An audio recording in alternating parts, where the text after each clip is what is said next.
Lux presents Hollywood.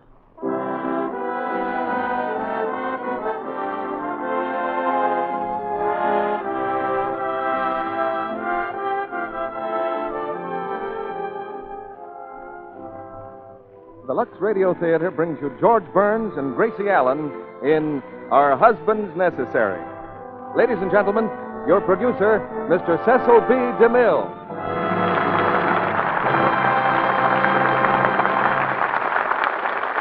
Greetings from Hollywood, ladies and gentlemen. One cold winter's night 12 years ago, an unsuspecting nation turned on the radio and discovered George Burns and Gracie Allen. The microphone hasn't been the same since.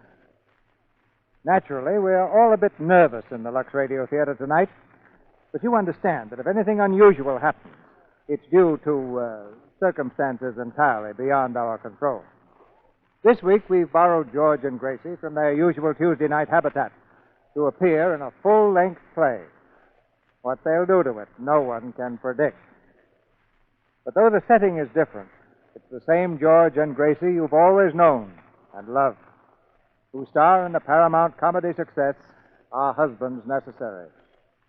In the play, George works in a bank, and Gracie considers it her duty as a wife to help his career along, as if bankers didn't have enough trouble on their hands already. We have a little complaint on our hands tonight, too. It's from a lady in Toronto who writes, "We listen every Monday to your Lux Radio Theatre. You always talk about women and Lux. We think you're overlooking something important. My daughter and I are volunteer workers at the Air Force lunch canteens. When the boys step up to our counters to get coffee and sandwiches, we frequently see a box of Lux Flakes tucked under one arm. We've come to the conclusion that some mother, wife, or sweetheart has told them how to take care of those socks and sweaters that have been knitted for them. My own son, an engineer officer in the Canadian Navy, takes Lux Flakes on board ship with him. I'd say the lady from Toronto has something there, and so have the boys. Now we'll turn the microphone over to the tender mercies of George Burns and Gracie Allen as the curtain rises for the first act of Our Husbands Necessary, starring George as Jim Cugat and Gracie as Jane Cugat.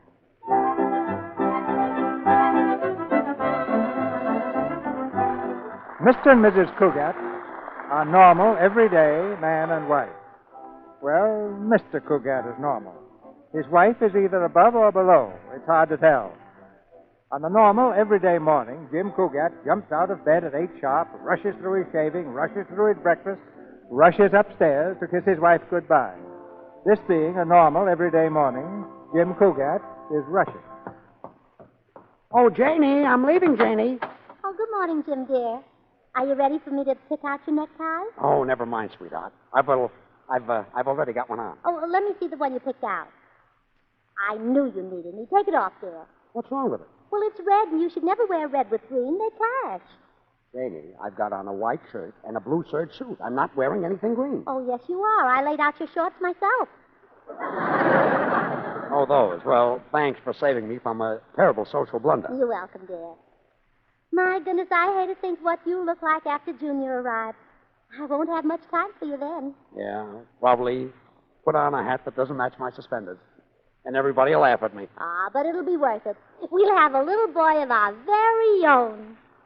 Do you still think you'd rather adopt one? Yes, Jim.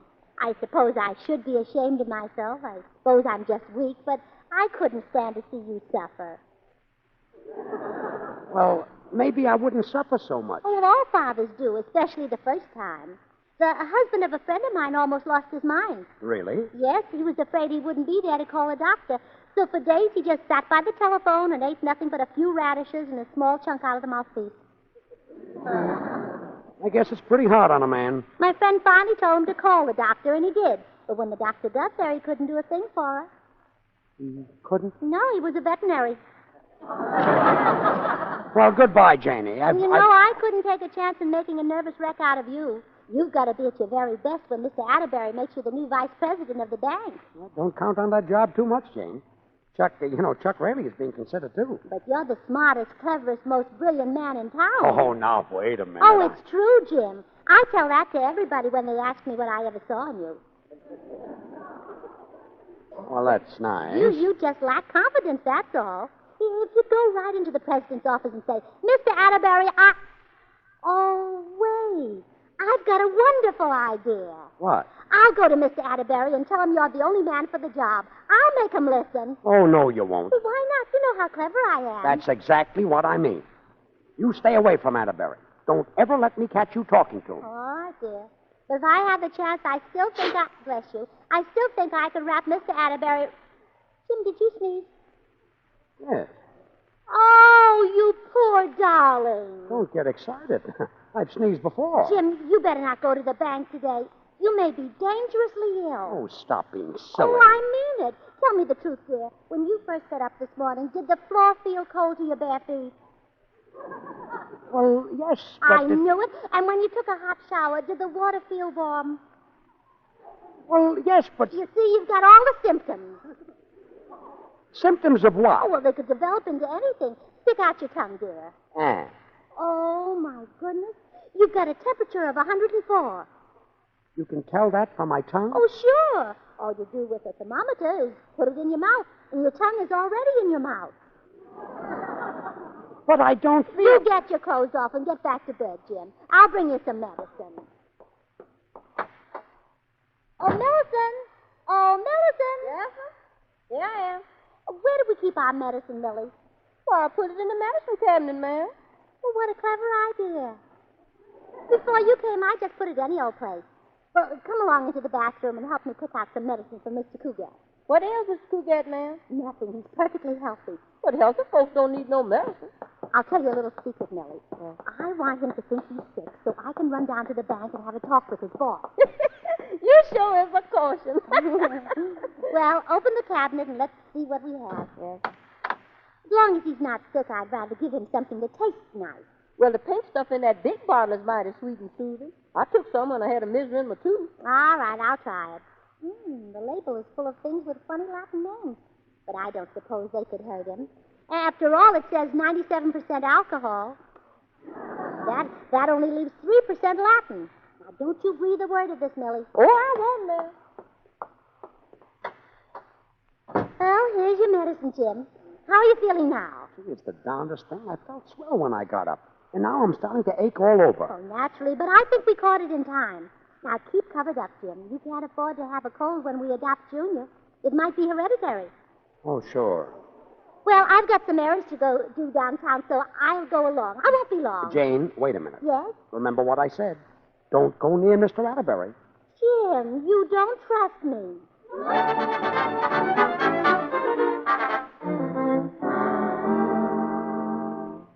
He was very brave, Miss Atterbury. He wanted to come to work, but I forced him to stay in bed. Oh, poor boy. Well, tell him he needn't worry, Jane. Tell him to take a week off, or even a month off. Without pay, of course. Without pay? Yes, money isn't everything. Oh, I'm afraid we couldn't afford that, Miss Atterbury. Not with Junior on the way. Junior? You mean a baby? When do you expect it? Oh, whenever it's convenient. Well, it's convenient. That's right. Naturally, I'll wait until after Dollar Day. Well, I'll be. Oh, as a matter of fact, I'll probably adopt him the day after the sale. Oh, adopt him. You had me worried for a minute. Jim's a little worried, too. He thinks he doesn't make enough to support Junior until Junior is old enough to support him. Well, I told him you'd fix that and make him the new vice president. You will, won't you? Well, frankly, at the moment, Chuck Raley is very much in the running. Oh. You see, Chuck made a shrewd move recently. He bought a piece of property in which an out-of-town financier, Mr. O'Toole, is interested as a factory site. The consummation of the deal will bring an important account to this bank. Oh, he may be shrewd, but I don't like that Chuck Raley. He never dances when they play a rumba at the club. He just stands behind some girl and watches. I don't want you to feel that Jim has no chance, Jane. My final decision is yet to be made and will naturally be a fair, square, and honest one. Oh, thank you, Miss Atterbury, and I'm sure Jim will make a wonderful vice president.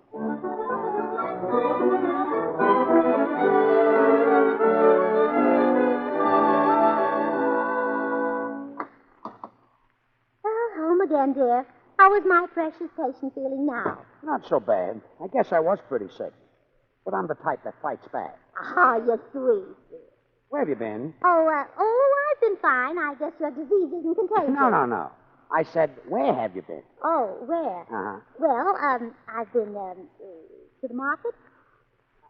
Are you asking me or telling me? No, I'm telling you. I went to the market to get you a big, thick T-bone steak. Jane. But all I could find was a big, thick fish.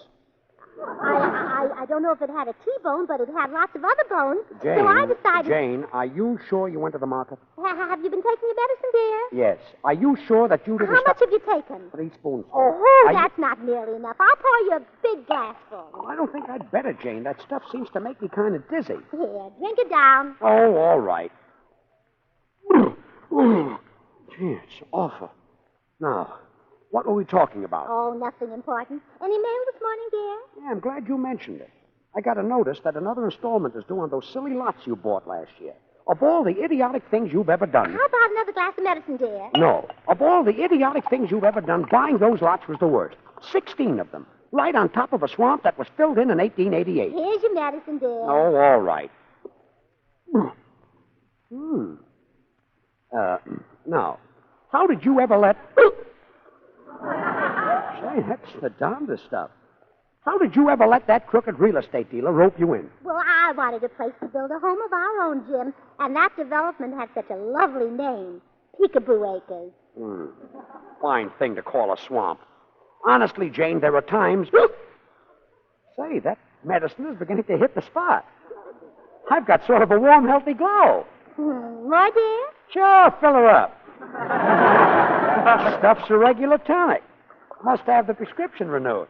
Well, here goes. Oh, well, I'm sorry you're so mad about the lot. Oh, never mind, sweetheart. Just forget the whole thing. You're such a nice husband, Jim. But I'm so stupid. You're nothing of the kind. You're the best little world in a wife. What did you say? I said you're the best little world in a wife. What's the matter? Can't you understand English? Don't you mean understand English? That's Pruatlish, I said. Jim, are you getting a fever? An honest-to-goodness fever? Oh, don't be ridiculous. Never felt better. Never felt better and better and better. Well, you certainly act sort of... Oh, dear. Millie, will you answer the door? Jim, are you sure you're all right? Absolutely. And I owe it all to the ever-loving medicine. Announcing Mr. Waldo J. Atterbury. Mr. Atterbury? Well, hello, Jane. I just dropped in to cheer up the patient. Oh, I see he's no longer confined to his bed. Aye, Atterbury, old man. Pull up a chair and rest your surplus. Well, I must say, Jim, that you scarcely sound like a man whose health is impaired. Who said it was? There's nothing wrong with my health, Mr. Attitude, and I resent your Atterbury. Well, you see, Mr. Atterbury... Yes, I do see. I've been harboring a drunken viper in the bosom of the Fidelity Bank and Trust Company. But if you'd only listen... I've heard enough. Sick, huh? Bah! Wants to be vice president, eh? Bah! Atterbury, if all you can do is burp, I don't want you around. I'm leaving at once. Goodbye. Goodbye. Oh, Jim, this is dreadful. What a terrible thing. Yeah, pretty bad. Poor old Atterbury. Tight as an owl.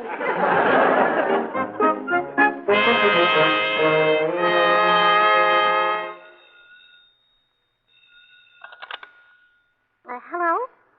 This is who? Would you repeat that? Oh, I'm afraid you better spell it. M-O-T-H-E-R? Oh, Mother! Oh, how are you, darling? That's good. No, Jim and I won't be able to have dinner with you tonight.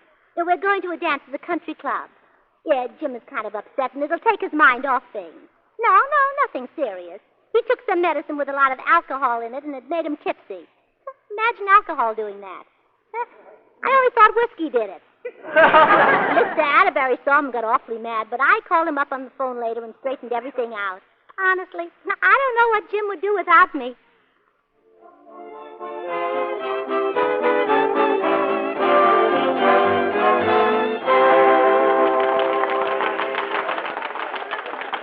Thanks for the dance, sweetheart. Let's go out on the terrace and find our table. All right. Well, good Good evening, Jim. And how is my unworthy opponent this evening? Now, see here, Chuck Rayleigh. Shove off, Chuck. You're not wanted. Well, those are harsh words, my boy, especially from one of the hired help, who will soon be taking orders from me. You're celebrating a little too soon, Chuck. Really? Don't forget, I own the land that means a big account for old WJ. That makes me the fair-haired boy. Oh, ignore him, Jim. He may think he has influence, but so did Mussolini's son-in-law. You said it. Well, have your laugh now, Jim. I'll have mine when you're licking stamps to put on the vice president's mail. Listen, you conceited bag of wind. It's Jimsy! Oh, my sweet old Jimsy Whimsy Boojum! Huh? What? It's me, Myra. Don't tell me you've forgotten little Myra. Well, I'll bet one of my special kisses will take that blank look off your face. Hey, wait a minute. There. Remember me now? Someone you know, dear? Yeah, it's Myra from my hometown. Went to school together. Myra Rutledge. Yes, I'm spending a week with some friends here. Oh, gosh, what a dull town. But it won't be now that I've met my sweet old Boojum. Just what makes you so sure that he's your sweet old Boojum? Who's she, Jimsy? My wife. Oh. Well, that's Myra, always putting her foot in it. Who's your handsome boyfriend? That's Mr. Rayleigh, Chuck Rayleigh. Why don't you and Myra have a dance, Chuck, old man? Sure. Let's go inside, beautiful, and be the handsomest couple on the floor. In a minute, Chucky. Jimsy and I want to talk over old times. Don't we, you old Boojum? Well, So you're actually a married man? Well, gee, am I surprised. What's so surprising about it? Well, he used to be so bashful. Of course, he's had his moments. Myra, why don't you and Chuck have that dance now? All right. But I'll be back, you old Boojum. Come along, Chucky. Okay, beautiful. Oh, boy. What a relief. Your friend Myra is very lovely, Jim. Such big eyes with circles to match. That man-crazy female is no friend of mine. I never could stand her. Don't you believe me? No, I don't, you old Boojum. Oh, now, please don't cry. There's nothing to cry about. If she's what you want, you can have her. I won't stand in your way. She's not what I want. Oh, don't try to spare me, Jim. See, you don't need me now that the old flame has been rekindled. You can't burn your candle at both ends. Sweetheart, if you'll only listen. Well, back again, Jimsy. Oh, yeah, so soon. Yes. I was telling Chucky about that tricky little step we used to do, and he wants to see it. Yeah. Look, Myra, I'm kind of tired. Oh, go, Jim. Dance with her. But, sweetheart, Oh, dance with her, Jim. Dance the night away. I'll just sit here with my memories. Oh. Now, you see, your wife says it's all right. Well, come on, Jimsy. Okay, but you don't have to yank my arm off. Jealous, Janie? No, it doesn't matter. Nothing matters now. Well, you sound pretty low. How about a drink to drown your sorrow? A drink? A drink? Yes, I'll have one. I'll show him that I don't care. Order me a cherry phosphate.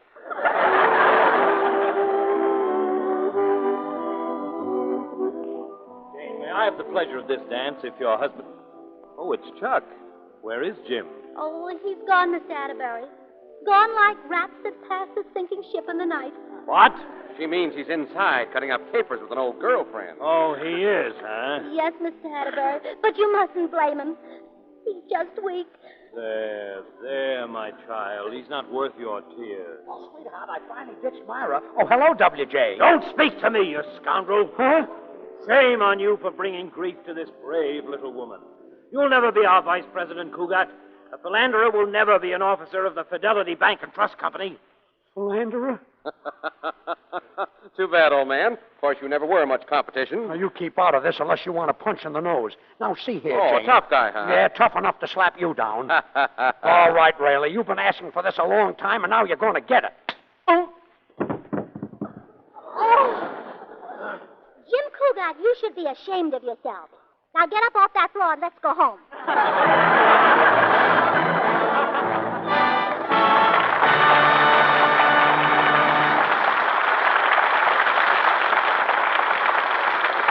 George Burns and Gracie Allen will return in a moment for Act Two of Our Husbands Necessary. Now, let's listen a minute. Here's a message for you.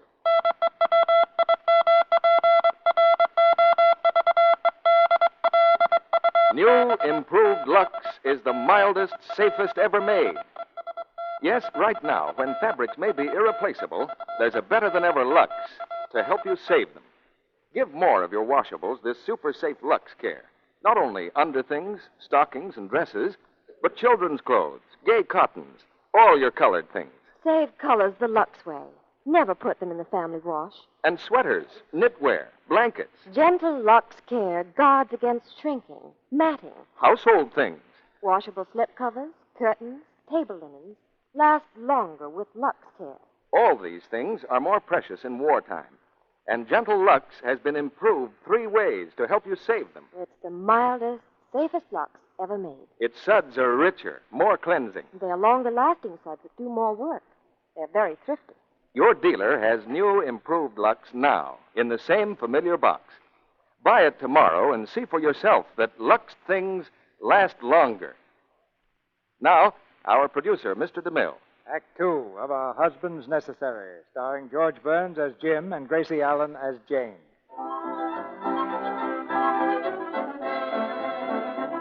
Having been knocked cold by Chuck Raley, his rival for the vice presidency of the bank, Jim is at home the following morning, nursing a black eye and an overtired temper. Consoling him is the cause of all his woes, Jane. Is that piece of steak helping your eye, darling? I guess so. I never could have gotten it, but I told the butcher we needed it for medicinal purposes. Darn that Chuck Raley anyhow. Are you going to pick another fight with him, Jim? Why? Well, if you are, I wish you'd pick it Thursday. We're having company, and another piece of steak would come in handy. That's right. Joke about it. Fine mess you got me in. I'm ashamed to go to the bank. Everyone will laugh at me for letting a cream puff like Chuck Raley give me a black eye. Oh, don't worry, dear. They'll never know the truth. I've already fixed an alibi for you. You have? Uh-huh. I told everybody at the bank that I did it. Look, honey, will you please stop trying to fix things for me? But, Jim, a wife is supposed to help her husband. My mother told me that the day I married you. I thought your mother didn't like me. Oh. Oh, you just got that impression because she won't speak to you. Yeah, that's how I got that impression. Mother said to me, she says, Jane, always help Jim. If he has to struggle for a living, help him. If the brakes go against him and he has troubles, help him. And if he gets so discouraged he wants to jump off the bridge, help him. I know your mother. Jane, will you please stay out of my business? Look what you've done to me. All my money is sunk in swampland. I've got a black eye. I'm in bad with the boss. I've lost the vice presidency of the bank. I'm the laughingstock of my friends, all because of your meddling. Oh, Jim, I believe you're a little annoyed with me. Well, I certainly am. I'll bet you're sorry you married me. I certainly am. Bet you wish you'd married Myra Rutledge instead of me. I certainly do. Oh, Jim. Oh, now, honey, I lost my temper. I didn't mean it. You hate me. You want me to go back to my mother. Oh, no, I don't. I wouldn't wish that on anybody. Oh, well, I'm going upstairs. Millie, bring Mrs. Cougat a cup of tea. Oh, Betty goes right out and marries Myra Rutledge. Well, if he goes, I'll leave him. My goodness, Miss Cougat, you look like you lost your last friend. What's the matter? Oh, Mr. Cougat is mad at me. He says I interfere with his work and cause him trouble. You do seem to have a knack for lousing that man up. Now, if you don't mind my saying so, ma'am, the quicker you adopt that baby, the better. Do you think so, Millie? Oh, yes, and you know, there ain't nothing like a little baby to see me in a home. Why, my husband was fixing to throw me out, and then before his baby came. And that stopped him? Oh, yes, and I had 9 more before he finally threw me out.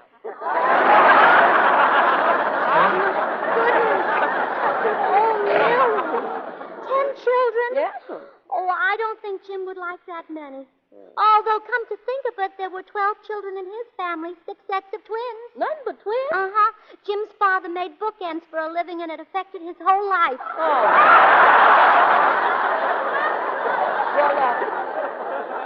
Well, now, if I was you, ma'am, I'd get right over to that home where they has the babies and pick me out a little bundle of sunshine. Oh, all right, Millie. I'll go right away. And I hope you're right about that description. The last time I held a baby on my lap, it wasn't exactly sunshine.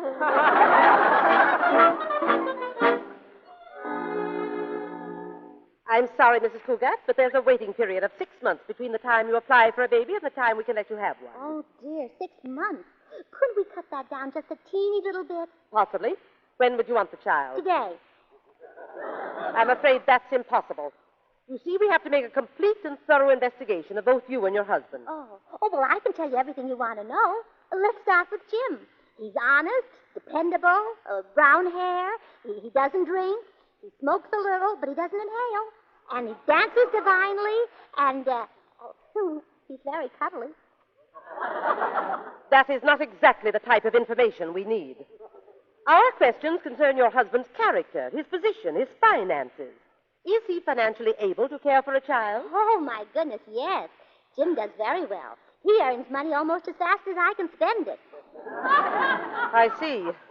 What does your husband do? He's a banker. Oh. Yes, he's practically the president. They couldn't get along without him. I see. Well, we can confirm that by telephoning the bank. Oh, don't call the bank and ask about Jim. Why not? They think he's a dope. I am becoming more and more convinced that a complete investigation is necessary in this case. However, as long as you're here, we might as well fill out the questionnaire. Which would you prefer to adopt? A girl baby or a boy baby? Oh, a boy. I thought it would be nice if I could find one that resembles my husband. Wives frequently make that request.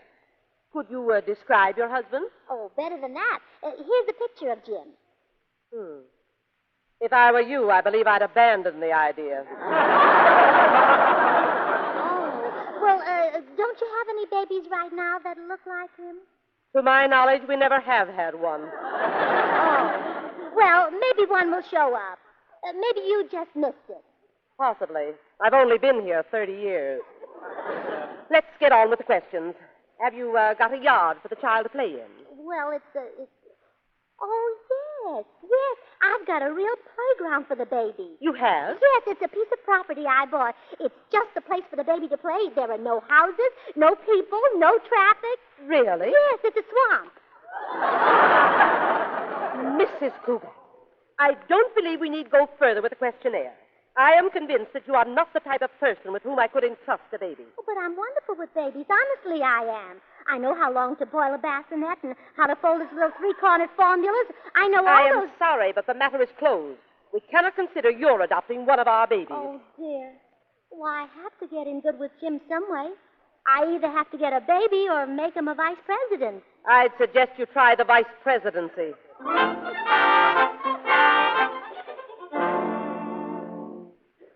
But, Mr. Atterbury, I'm not asking for the moon. Jane, you're a brave little woman to stand up for that man after the way he's treated you, but I cannot entrust a vice presidency to that wolf.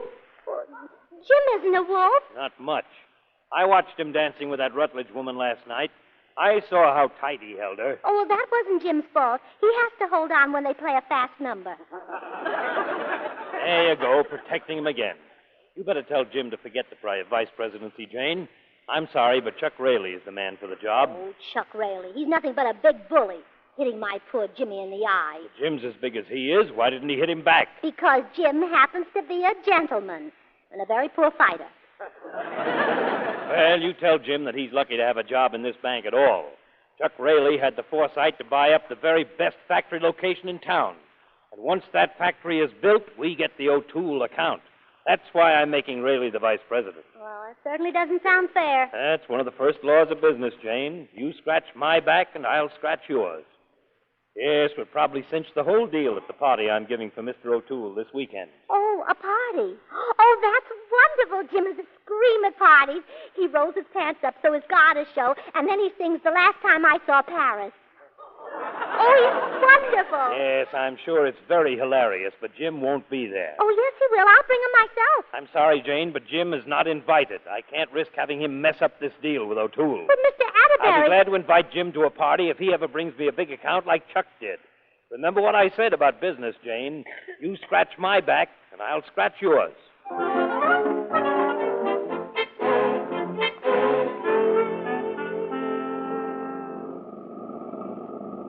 Gee, this is wonderful. Yes. Are you sure Mr. Atterbury insisted on my coming to the party? Oh, he was very definite about you, Jim. Well, I'll be darned. Maybe I'll get that vice presidency yet. Jim. Yes? Why don't you ever scratch Miss Atterbury's back? Huh? Well, that's the only way you're going to get it. What are you talking about? Oh, that's one of the big laws of business. You scratch Miss Atterbury's back, and he'll scratch mine. Janie, are you feeling all right? Oh, well, never mind, Jim. Oh, stop. You almost passed Miss Atterbury's house. Boy, what a mansion. That's the kind of place we're going to have when I'm running the bank. Come on, Janie. Here comes Chuck Rayleigh. Oh, quick, Jim, put on your glasses. I'm not afraid of him. Gee, where are they? Well, hiya, Cougat. How's the eye? Oh, hello, Jane. Mighty sporting of you folks to come and see me get the vice presidency. You haven't got it yet. Are you kidding? O'Toole is drooling for my property to build his factory on. He will give me the bank and throw in his house, his stocks, and probably his wife. In fact, everything but his new Austin. He thinks more of that than he does his wife. Oh, that's terrible. Oh, yeah? Show me a wife that gets 57 miles to the gallon. Oh, come on, Jane. Let's go in the house. Yes, sir, O'Toole. Oh, here comes Mr. Atterbury. Oh, that must be Mr. O'Toole with him. Decorations are forgotten now. Stephen Sorrell, educated at Eton and Oxford. That's a little better. Except that it isn't what you know anymore. It's what you've done. I've got to realize that. I've got to take my place in this scramble everybody's got into. This new job ought to help. It isn't much, but when you start at the bottom, you've at least got the satisfaction of knowing you can't drop any further. The main thing is to keep your feet and not get trampled in the dust. Thank heaven I've only got one kid. Father, are you busy? Be vile and smile, and your eyes as blue as the lakes of Killarney. Hush, stop with your blarney now. Sure, and it's me you've got blushing. In front of James, whom I'm hoping you'll use your influence to make vice president of Mr. Atterbury's bank. About my Austin, O'Toole. 57 miles to the gallon. I wouldn't sell her for 5,000. Yes, I know. Carly, who did you say you were after wanting to be vice president of the bank? Mr. James O'Cougat. Oh, Cougat? I've got an idea, O'Toole. Hop in, I'll take you for a ride in my new Austin. 57 miles to the gallon. I wouldn't sell her for $5,000. No, sir, I wouldn't. Atterbury, dinner is served. Oh, come along in the house, Mr. O'Toole. We mustn't let dinner get cold. Jane, don't you think you overdid that a little bit? Telling him my name was O'Cougat? It's the law of business, Jim. Chuck Rayleigh may be scratching Mr. Atterbury's back, but I'm scratching Mr. O'Toole's back with a shamrock.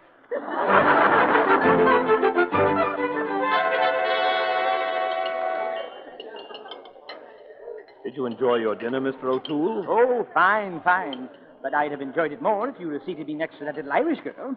I think she wanted to talk to me.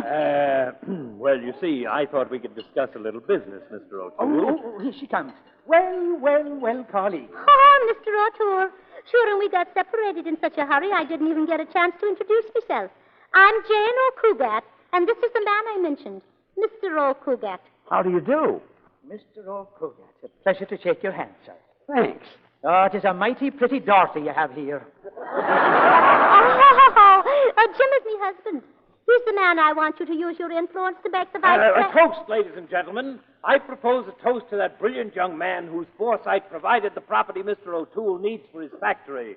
The next vice president of the bank, Chuck Rayleigh. Jane, Mrs. Cougat. Well, I don't care. I think my husband ought to be vice president. Chuck Rayleigh has pulled the wool over your eyes long enough. Now, why don't you give Jim a chance? Oh, fine. Another toast, ladies and gentlemen. A toast to Mr. Terence O'Toole, a great man, a self-made man. Come, Mr. Atterbury. There's nothing so great about being a self-made man.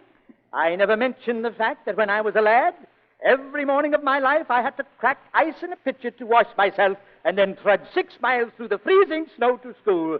I never mentioned that. That's nice never mentioning. Nevertheless, I say you are a great man. And I say great, ladies and gentlemen, because, believe it or not, Mr. O'Toole never got past the 8th grade in school. Jim is even greater. He never got past the 5th grade. Oh, come on, Jane. We're getting out of here right now. Oh, goodbye, everybody. Nice party.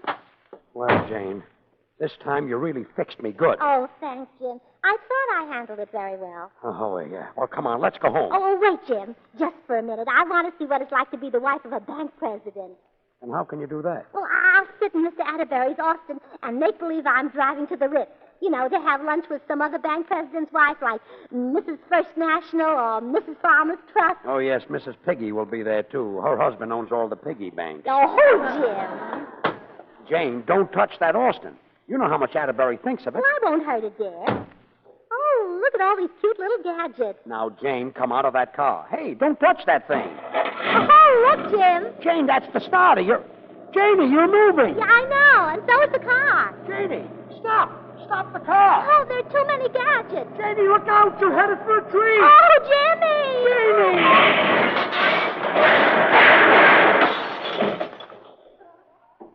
I hope nothing's damaged. Janie, are you all right? Are you hurt? Oh, sure, I'm all right. Of all places to have a tree, right in the middle of the yard. Oh. What's the matter here? What happened? What? Oh, my Austin. Well, you see, there's been an accident. An accident? Cougat, this is the last straw. You're through, Cougat. You're fired. But Jim didn't do it. It was all my fault. Too late to protect him now. Oh, my beautiful Austin that gets 57 miles to the gallon. My lovely Austin that I wouldn't sell for $5,000. I would if I were you.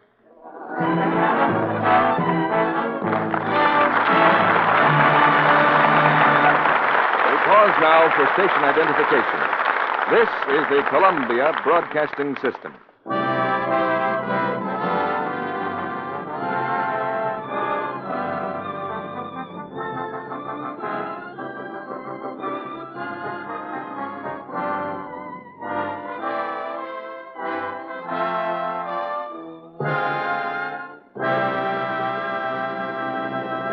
Act 3 of Our Husbands Necessary, starring George Burns and Gracie Allen, follows after a brief intermission. Now, here's what Mrs. Marion Frederick said. I knew Lux was gentle, of course, but I'd no idea it was so much kinder to hands than other soaps. Mrs. Frederick is the wife of an Army Air Corps lieutenant, and she's one of the many women who made the famous Lux test of dishwashing soaps. She saw for herself that merely changing from a strong soap to gentle Lux gets rid of dishpan redness. Within a week after she'd changed to Lux, the redness and irritation caused by the strong soap began to clear, and soon her hands were soft and lovely again. Here's how she describes it. My hands got so red and horrid looking in the other soap, my husband almost had a fit. And I don't blame him. They did look awful. It's really wonderful how just changing to Lux made my hands soft and smooth again.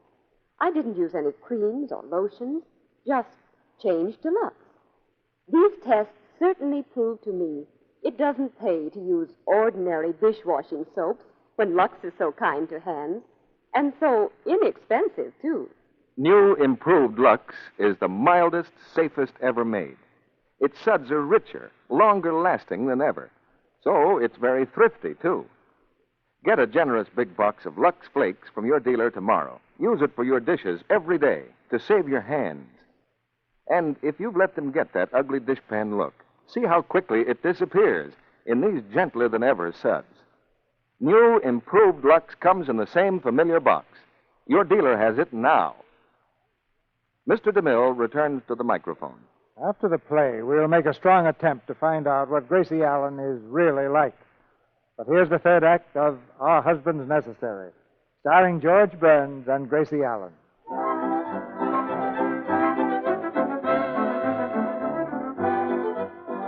Jim Cougat's chance of becoming vice president has been completely wrecked, along with Mr. Atterbury's car. Now, with fear and trembling, Jim approaches the great man's office and knocks timidly on the door. Come in. Oh, so it's you, Cougat. Yes, sir. I want to apologize for what happened last night, and Mr. Atterbury, would you please give me my job back? Give you your job back? Oh, you don't have to answer right away. Just consider it for a while. Will you, Mr. Atterbury? Well, I'll tell you what we'll do, Cougat. If you get another job during the next week, take it. But if you don't get another job, look for one. In the meantime, if you don't get in touch with us, we won't get in touch with you. Good day. Now, wait a minute, Mr. Atterbury. I've been with this bank a long time. I started here as an office boy and worked my way up step by step to what I am now. Are you kidding? That's one step. But I've been here 11 years, Mr. Atterbury. I've seen a lot of men come and go in this bank. And a few of them with the cash drawer under their arm. Yes, I wonder how Cousin Harry's getting along in South America.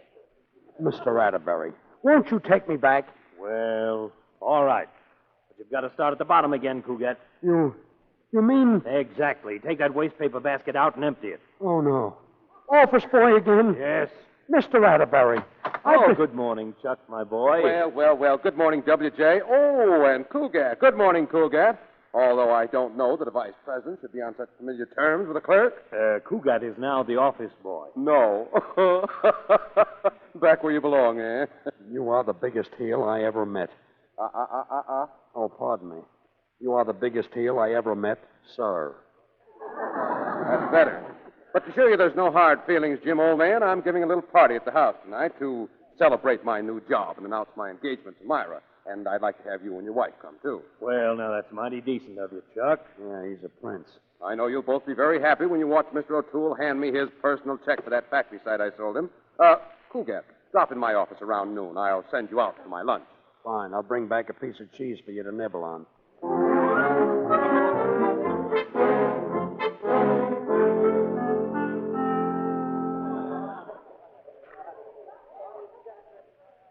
I wish I hadn't come to this darn party. Oh, now, Jim, they'd only think we were poor sports if we hadn't. Come on, smile. Don't let them see you sulking.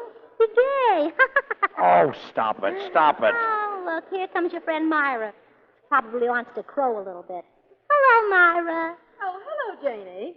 Having a good time, Jim? Yeah, fine. You wouldn't like to sit down, would you, Myra? Yes, thanks, I would. Your hair looks lovely, Myra. I like it so much better than the other night when it was red.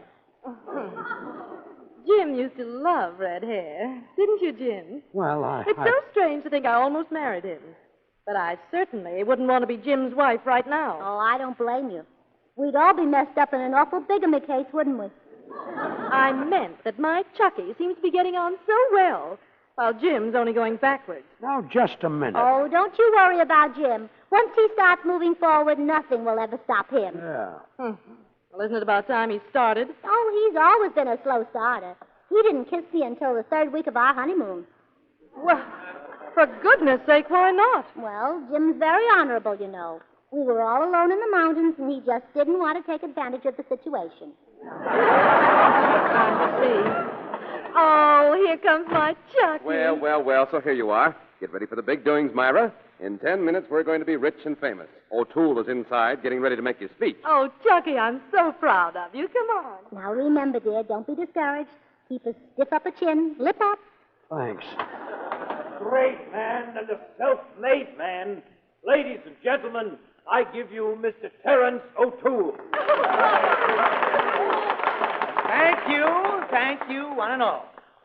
I never dreamt when I was a lad that someday I would be addressing such a grand assemblage of ladies and gentlemen.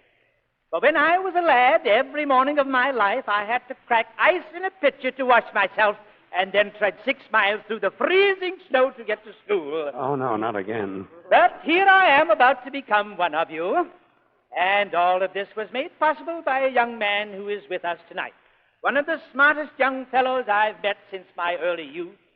When I had to crack ice in a pitcher to wash myself and trudge 6 miles through the freezing snow to get to school. So here he is, the man who made my factory site possible, Chuck Rayleigh. Thank you, friends. Thank you. Chuck, my boy, it's a great privilege to present you with this personal check of mine in payment for the land you had the foresight to buy. I never thought when I was a lad breaking ice in pitcher to wash myself. Yes, I know, Mr. and O'Toole. And trudging anyway, thanks for the check. I don't want any credit for this deal, folks. It was nothing any fellow as brainy as myself couldn't have done. As I was saying to our office boy only the other day, Jim, I said... Cut it out, Rayleigh. Jim, I said, some men are lucky and smart. Some men are lucky and dumb. Some men are unlucky and smart. And then there's you.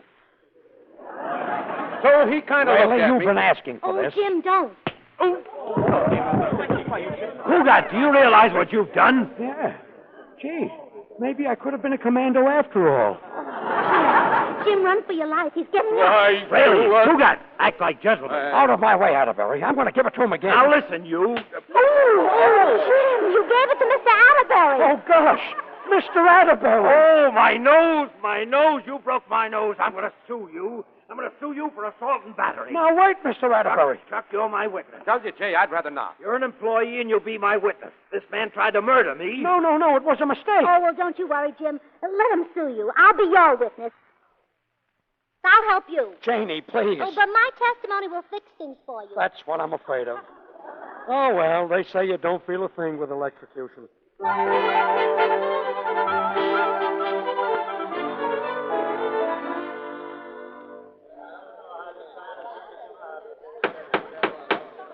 Order! I want order in this court. Mr. Prosecutor, this trial is preposterous. What should have been a 10-minute affair is now in its fourth hour. I can't help it, Your Honor. Heaven knows I've tried, but I simply cannot get a coherent story from this witness. Well, I'm doing the best I can. Your best, madam, is none too good. I'm warning you, Mr. Prosecutor. Unless you can get some sense out of this witness, I will be forced to dismiss the case. All right, Mrs. Cugate, we'll try again. From the beginning, and in words of one syllable. From the very beginning? Yes. All right. I swear to tell the truth, the whole truth. No. We don't have to go all the way back to that. Is that a new suit you have on? It's awfully pretty. Thank you. Now, Mrs. Cugate, your husband is accused of assault and battery. Jim used to have one exactly like it. Oh, you don't say. Now, the chief witness... He gave it away, though. He hated it. Mrs. Cugate, will you stick to the facts? Well, you don't think I'm lying to you, do you? I mean to the facts of this case. Oh. Now then, the chief witness for the complainant is Mr. Chuck Rayleigh. You're acquainted with him, are you not? Oh, yes. Hello, Chuck. Hello, Janie. See? Yes. Yes, I see. Naturally, it would be superfluous to ask you whether you know the defendant also, since he is your husband. Oh, well, I know him all right. As a matter of fact, I knew him even before we were married. Yes. Obviously, though, he didn't know you too well. Your Honor, can't we do something to hurry this case along? I've got to make a train. Yes, Mr. Rayleigh and I are leaving for Mexico to be married. Well, if Mr. Atterbury will withdraw the charge, I shall be glad to dismiss the case. After which I will retire to my private chamber and get flustered. I will not withdraw the charge. I want justice. Well, I'd be glad to let Mr. Rayleigh leave if you have any other witnesses. Have you? No, Your Honor. The only other witness I have is Mr. Terence O'Toole, who is not in court. He's out at the factory site looking over the land he purchased from the witness, Mr. Rayleigh. Mr. Rayleigh will have to stay. But, WJ, I ought to catch that train. What's the matter with you, Chuck? You've got hours before your train leaves. Yeah, I know, but, well, all right. Look, friends, I hate to interrupt my trial like this, but would it help if I pleaded guilty and got this thing over with? You would do us all a great favor, Mr. Cougar. Oh, no, Jim, you'll do nothing of the kind. But it will save me the trouble of convicting you, Mrs. Cougar. What trouble is it? I'm helping you. Mrs. Cougar, do you mind if I make a statement? No, go right ahead, Judge. After all, it's your court. Thank you. Mrs. Cougar, I have been sitting on this bench for 20 years. Would you like a cushion? Mrs. Cougar, I have been a judge for 20 years, and in all that time I have never met a witness whose testimony or whose mental processes could even remotely be compared with yours. Oh, Judge, you're sweet. Yes, I am an old doll. In the first place, you had the effrontery to walk in here 40 minutes late this morning. And Well, then... I couldn't help that, Your Honor. I had to go to the doctor. Indeed. And may I ask why? Well, because I had a dizzy spell. Really? How could you tell? Goodness, people know when they're dizzy, don't they? Some people. Mr. Prosecutor, we will get on with the case, if you please.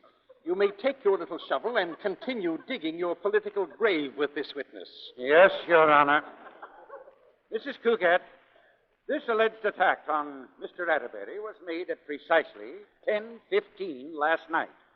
Can you tell me what you were doing at that time? 10:15 last night. Let's see now. I got up yesterday morning about 9, and then I had breakfast, and right after breakfast... I'm only interested in last night. Well, I know, but I have to sort of sneak up on it.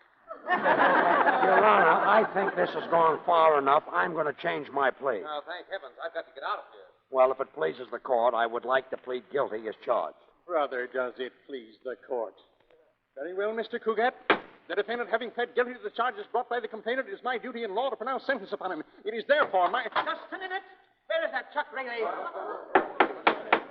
What is the meaning of this interruption? I'll tell you what the meaning of it is. I want that Rayleigh arrested right now. Silence! Order! Why, Mr. O'Toole, you're completely covered with mud. You're darn right I am. I'm mud from my head to my feet. Oh, don't you think you better break the ice in the pitcher and wash yourself? Are you going to arrest that Rayleigh, or aren't you? Arrest Chuck? What for? He knows what for. Don't you, Rayleigh? Well, why no? Haven't the faintest idea. Well, I've got to catch that train. Grab him, grab him. Me and my foreman just drove out to that land he sold us for my factory. We drove out there in a truck. Well? Well, as soon as we turned off the road onto my factory site, the truck sank through the ground and disappeared into a swamp. What? Holy smoke, Janie. You didn't have the filled-in swampland after all. Chuck had it. No. Is this true, Rayleigh? Oh, what's the use? Sure, it's true. I tried to turn an honest dollar, that's all. I suppose you realize our engagement is off, Chuck. Yeah, I guess so. Here's your ring back. It also means that I'll be taking my factory to some other town. Just a second, Mr. O'Toole. Not so fast. I understand that Mrs. Cougat owns a splendid piece of land right next to the railroad. Jane? Oh, sure. Shrewd of me, don't you think? Yes, indeed. And I know you wouldn't mind selling it to Mr. O'Toole. At a profit, of course. Well, I wouldn't mind if it were an exorbitant profit. Would you, dear? Oh, no. Getting rich is one of my hobbies. Well, that's fine. I knew Jim wouldn't mind. After all, as vice president Vice president? Mr. Atterbury. Pardon me for interrupting this beautiful thing, ladies and gentlemen, but I believe we were trying a case at law. Remember? Oh, my goodness. I forgot all about it. Well, we'll start all over again from the beginning. I swear to tell the truth, the whole truth, and nothing but the Case truth. dismissed.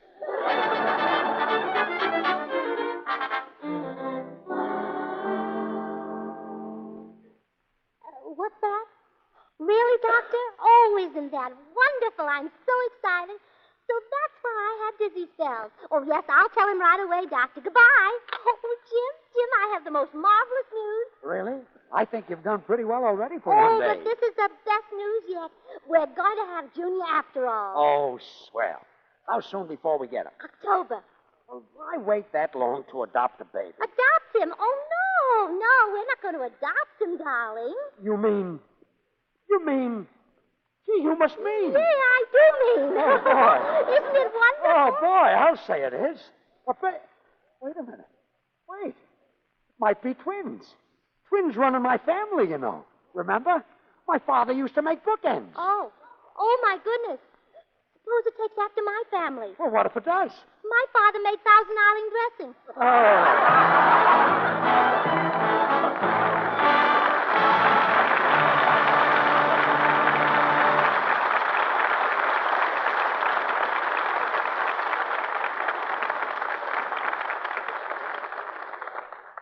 In a moment, our stars will be back for a curtain call. But now, Sally wants you to hear a signal. See if you know what it is. It's a run in your stocking. And when you hear that signal, the time will be... A bad time for stockings, I'd say, Sally. Well, for that pair, it certainly is. But if you'll take it as a signal that it's time to give stockings the gentle care they deserve, you can cut way down on runs like that. Recent tests show that Luxing cuts down runs over 50%. Yes, in a series of tests made by the United States Testing Company, Incorporated, rayon stockings were washed repeatedly in different ways, then tested on an amazing machine that strains them as you do an actual wear. Results showed Luxing cut runs in half. The stockings washed with new, improved Lux didn't go into runs nearly as quickly as stockings washed with a strong soap or rubbed with cake soap. You see, the Lux ones kept their elasticity, so they could give with the strain instead of breaking into runs. Strong soap and cake soap rubbing weaken elasticity. Luxing saves it. Lux stockings after every wearing, and Lux them promptly, so perspiration doesn't weaken the fibers. They'll last longer and fit more flatteringly, too. Now, here's Mr. DeMille with our stars. Are husbands necessary is still the $64 question. And here's the answer. George Burns and Gracie Allen. Judge, isn't Mr. DeMille cute? Gracie, Mr. DeMille is a famous producer and director. He makes wonderful pictures, but he definitely is not cute. Now, who asked you? You see? By the way, Gracie, your own radio program, and in real life, you are actually married to George. So how about answering tonight's question for us? Confidentially. Are husbands necessary? Well, confidentially. Gracie, remember that new hat you want? Oh, I was going to say yes. Oh, thanks. Husbands must be necessary. Practically every married woman has one. Well, thanks, kid. Mr. DeMille, how do you think George and I would be in one of those pictures of yours? You know, a big outdoor picture with lots of action and cowboys and bandits. Oh, don't be ridiculous. Oh, I can see it now. The bandit Cesar Romero comes galloping up, jumps off his horse, sweeps me into his arms and kisses me. And then, just in the nick of time, George, you come rushing up. Yeah? Yeah, and you hold his horse.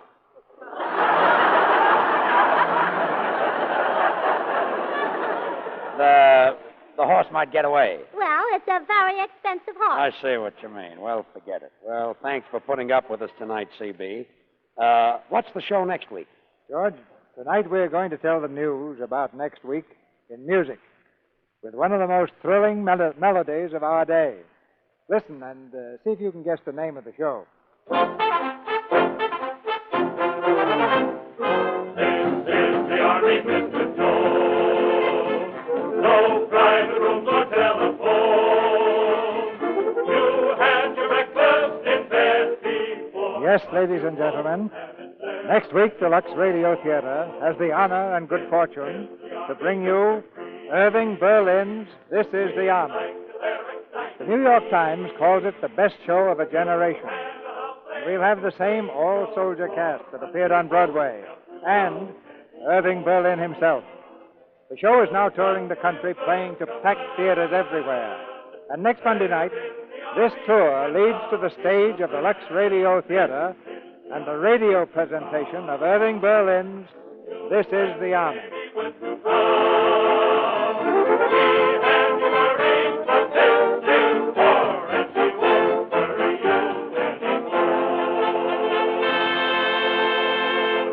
CB, that's the biggest radio news of the year. Well, naturally, we'll all be listening. Good night. And we'll be listening to your show tomorrow night, George, too. Good night, everybody. Good night. Good night. Don't forget that picture, Gracie.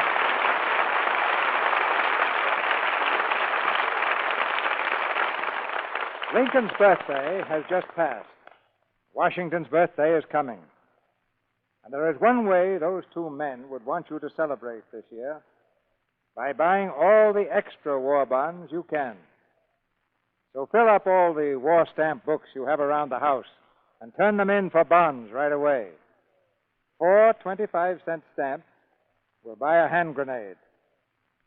Why don't you toss a few grenades at the enemy tomorrow?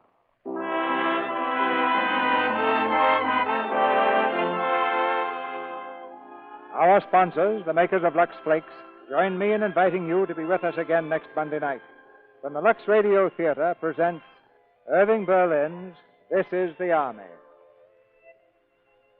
This is Cecil B. DeMille saying good night to you from Hollywood.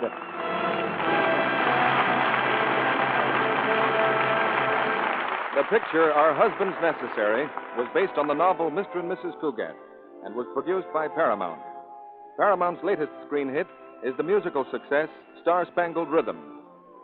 Heard in tonight's play were Arthur Q. Bryan as Mr. Atterbury, John Mather as Chuck, Paula Winslow as Myra, Ruby Dandridge as Millie, Leo Cleary as Mr. O'Toole, and Verna Felton, Norman Field, Griff Barnett, and Fred Mackay.